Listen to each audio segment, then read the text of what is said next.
नमस्कार दोस्तों, स्वागत है आपका सोशल नोट चैनल पर।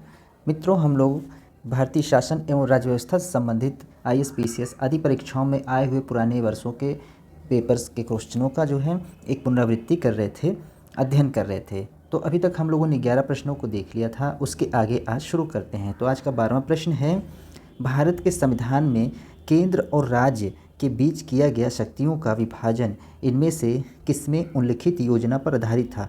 केंद्र और राज्य के बीच शक्तियों का जो है विभाजन किसके अंतर्गत किया गया था। तो मांटेमिल्लो सुधार 1919 या मांटेग्यू चेम्सफोर्ड अधिनियम 1919, भारत सरकार अधिनियम 1935 या भारतीय स्वतंत्रता अधिनियम 1947। तो सही उत्तर हो जाएगा ऑप्शन सी, भारत सरकार अधिनियम 1935 के द्वारा केंद्र और राज्यों के बीच, है ना, केंद्र और राज्यों के बीच शक्तियों का विभाजन किया गया, शक्तियों का विभाजन किया गया, है ना। केंद्र में जो है यहाँ पर द्वैध शासन की शुरुआत की गई और राज्यों के द्वैध शासन को समाप्त किया गया, है ना। कब? 1935 के अधिनियम के द्वारा। इसकी व्याख्या देख लेते हैं तो और अच्छे समझ में आ जाएगा। ब्रिटिश शासनकाल के दौरान 1935 का भारत शासन अधिनियम पारित किया गया, जिसमें केंद्र और राज्यों के बीच शक्तियों का बंटवारा, इंपॉर्टेंट पॉइंट है, नोट डाउन कीजिएगा, कई परीक्षाओं में पूछा जाता है, किया गया था तथा राज्य में द्वैध शासन समाप्त कर केंद्र में द्वैध शासन को लागू किया गया। ये भी इंपॉर्टेंट लाइन है, इसको भी नोट डाउन कीजिएगा। इसमें से अखिल भारतीय महासंघ स्थापित करने का प्रावधान शामिल किया गया था, ये भी नोट करिएगा। इस संघ का निर्माण तत्कालिक ब्रिटिश भारत के प्रांतों, चीफ कमिश्नरी प्रांतों एवं देसी रियासतों से मिलाकर होना था, परंतु यह व्यवस्था लागू नहीं हो सकी, ठीक है ना। आइए देख लेते हैं अगला प्रश्न। अगला प्रश्न है, एक संघीय व्यवस्था, है ना, और केंद्र में द्वैध शासन भारत में लागू किया गया था। कब? 1919 के अधिनियम के द्वारा, 1919 के अधिनियम के द्वारा या 1935 के अधिनियम के द्वारा, या उपयुक्त में से कोई नहीं। तो अभी जस्ट हम लोगों ने देखा तो ये 1935 के अधिनियम के द्वारा एक संघ की व्यवस्था, है ना, संघीय व्यवस्था की गई और द्वैध शासन, केंद्र में द्वैध शासन किया गया, है ना, और राज्यों के द्वैध शासन को समाप्त किया गया। तो यानी ऑप्शन सी ठीक हो जाएगा। आइए देखते हैं अगला प्रश्न। अगला प्रश्न है, अखिल भारतीय महासंघ स्थापित करने का प्रावधान शामिल किया गया किसमें? तो भारत सरकार अधिनियम 1935 में, अगस्त प्रस्ताव 1940 में, या भारत सरकार अधिनियम 1919 में, कैबिनेट मिशन प्रस्ताव 1946 में। तो सही उत्तर हो जाएगा ऑप्शन ए, भारत सरकार अधिनियम 1935 में। इसकी व्याख्या जो है अभी हम लोग ऊपर देख चुके हैं, जो कि 1935 के अधिनियम से अखिल भारतीय संघ की स्थापना के लिए किया गया, जो कि लागू नहीं हो सका था, है ना। इसके बाद अगला क्वेश्चन है 15वां, निम्नलिखित में से किस एक अधिनियम ने भारत में संघीय शासन की व्यवस्था दी थी। देखिए अब क्वेश्चंस रिपीट हो रहे हैं, यानी बहुत ही इंपॉर्टेंट क्वेश्चंस है ना, कई जगह पूछे जा रहे हैं। ऊपर आप देखेंगे तो यही क्वेश्चन आईएएस में, यूपी पीसीएस में आदि स्टेट की जो भी पीसीएस की परीक्षा है सब में पूछा जाता है। कह रहा है भारत में संघीय शासन की व्यवस्था दी गई है किसमें? भारत सरकार अधिनियम 1909, भारत सरकार अधिनियम 1919, भारत सरकार अधिनियम 1935 या भारत स्वाधीनता अधिनियम 1947। तो सही उत्तर हो जाएगा वही भारत सरकार अधिनियम 1935, यानी ऑप्शन सी, ठीक है। इसकी व्याख्या भी वही होगी क्योंकि वही क्वेश्चन रिपीट हो रहा है। तो 16वां प्रश्न देख लेते हैं, 1935 के अधिनियम के द्वारा, अब देखिए क्या कह रहा है, ध्यान से पढ़ेंगे। 1935 के अधिनियम के द्वारा स्थापित संघ में अवशेष शक्तियाँ किसको दी गई थीं? तो संघीय विधान पालिका को, या प्रांतीय विधानमंडल को, या गवर्नर जनरल को, या प्रांतीय गवर्नरों को। तो अवशेष शक्तियाँ जो है 1935 के अधिनियम के द्वारा जो है आपको ये गवर्नर जनरल को प्रदान की गई थी, यानी ऑप्शन सी ठीक हो जाएगा। इसकी व्याख्या देख लेते हैं। तो 1935 के भारत सरकार अधिनियम के द्वारा स्थापित होने वाले संघ में अवशिष्ट शक्तियां जो है गवर्नर जनरल को प्रदान की गई थी, ठीक है ना। जो भी संघ जो है होगा, वहाँ की जो अवशिष्ट शक्तियाँ होंगी वो किसके पास रहेंगी? तो वो गवर्नर जनरल के पास रहेंगी। किसके पास? गवर्नर जनरल के पास, ठीक है ना, याद रखिएगा, महत्वपूर्ण प्रश्न है। इसके बाद अगला प्रश्न है, निम्नलिखित में से कौन सा एक भारत शासन अधिनियम 1935 में स्वीकार किया हुआ महत्वपूर्ण और स्थायी अवयव नहीं है?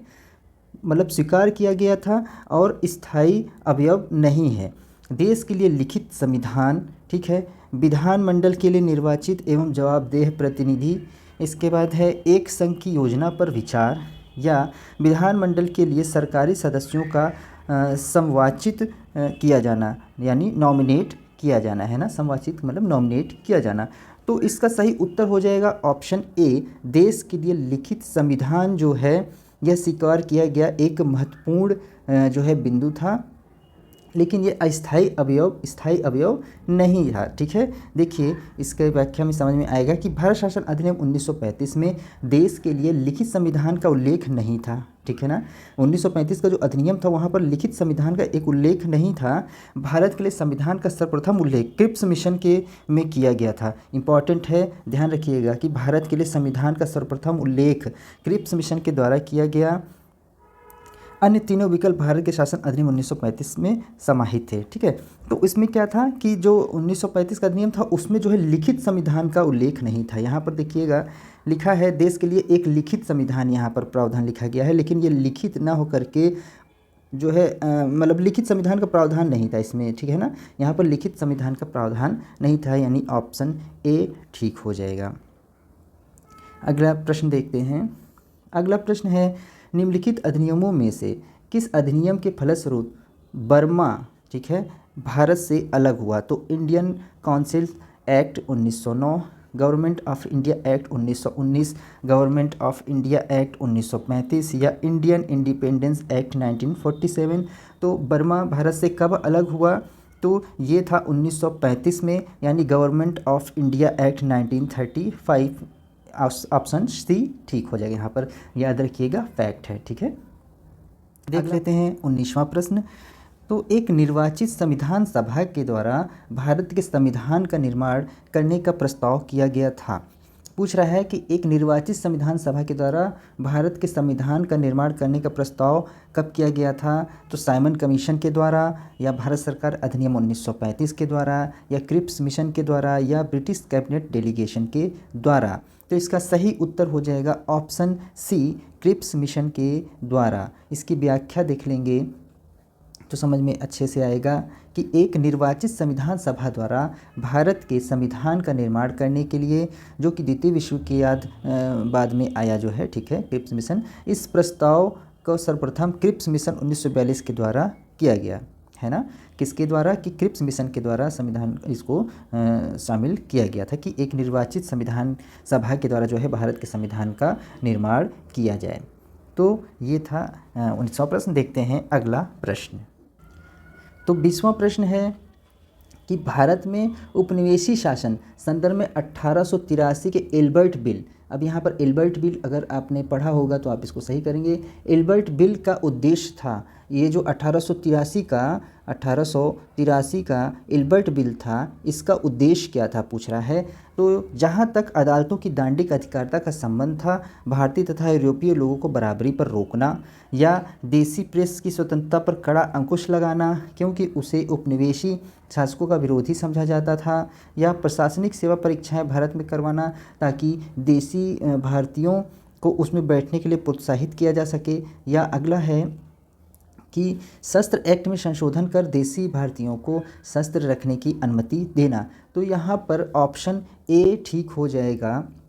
जहाँ तक अदालतों की दांडिक अधिकारिता का संबंध था, भारतीय तथा यूरोपीय लोगों को बराबरी पर रोकना। जो एल्बर्ट बिल था उसके माध्यम से ये था कि जो यूरोपीय अपराधी थे उनको भी भारतीय मजिस्ट्रेट सुनवाई कर सकता है। यह ऐसा इसलिए किया गया ताकि भारतीय तथा यूरोपियों को एक बराबर जो है समान रूप से देखा जा सके, या समान रूप से उन पर न्याय किया जा सके। इसकी जो व्याख्या है वो देख लेते हैं। 1883 में लॉर्ड रिपन ने एक विधेयक का प्रस्ताव किया। इन्होंने तो लॉर्ड रिपन ने 1883 में, नोट डाउन करिएगा, जिसे एल्बर्ट बिल के नाम से जाना जाता है। इसके प्रावधानों के तहत भारतीय मजिस्ट्रेट भारत में बसे यूरोपीय अपराधियों के मुकदमों को भी सुनवाई कर सकते थे। ठीक है ना। अब ऐसा नहीं है कि कोई यूरोपीय अपराधी है तो उसको मतलब यूरोप के अधिकारी ही वहाँ पर जा कर के ही जो है उन पर मुकदमा चलाएंगे। ये भारत में भी ऐसा किया गया 1883 के बिल के द्वारा, जो एल्बर्ट बिल था उसके द्वारा। इस प्रकार के विधेयक का उद्देश्य अदालतों की दांडिक अधिकारिता के संबंध में भारतीय तथा यूरोपीय लोगों को बराबरी पर लाना था, है ना। तो यहाँ पर ऑप्शन ऊपर ए ठीक हो जाएगा। देख लेते हैं अगला प्रश्न। तो अगला प्रश्न है, कैबिनेट मिशन के अंतर्गत संविधान निर्मात्री परिषद में प्रत्येक को आवंटित सदस्य संख्या निर्धारित करने के लिए एक प्रतिनिधि कितनी जनसंख्या के अनुपात में थी।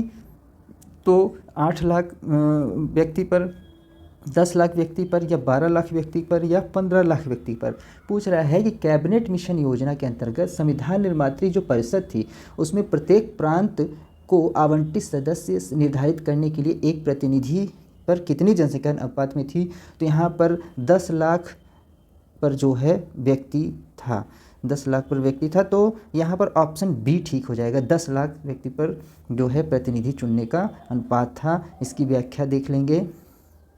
कैबिनेट मिशन 1946 में भारत में आया था, ठीक है। मिशन ने अपनी रिपोर्ट में संविधान सभा के गठन का सूत्र प्रस्तुत किया, जिसके आधार पर संविधान सभा निर्वाचित होनी थी और प्रांतों के प्रतिनिधित्व जनसंख्या के आधार पर होना था, ठीक है ना। जो प्रांतों का प्रतिनिधित्व होगा वो जनसंख्या के आधार पर होना था। और वो जनसंख्या कैसे मतलब निर्धारित की गई कि कितनी जनसंख्या पर कितना प्रतिनिधि चुने जाएंगे। तो इसके तहत मोटे तौर पर प्रति 10 लाख व्यक्तियों के ऊपर एक प्रतिनिधि निर्वाचित व्यवस्था की प्रस्तावित किया गया, ठीक है ना। तो यहाँ पर प्रति 10 लाख व्यक्तियों पर एक प्रतिनिधि, ठीक है ना, यानी 10 लाख पर 10 लाख व्यक्तियों पर एक प्रतिनिधि होगा, चुना जाएगा। कहाँ से? प्रांतों से।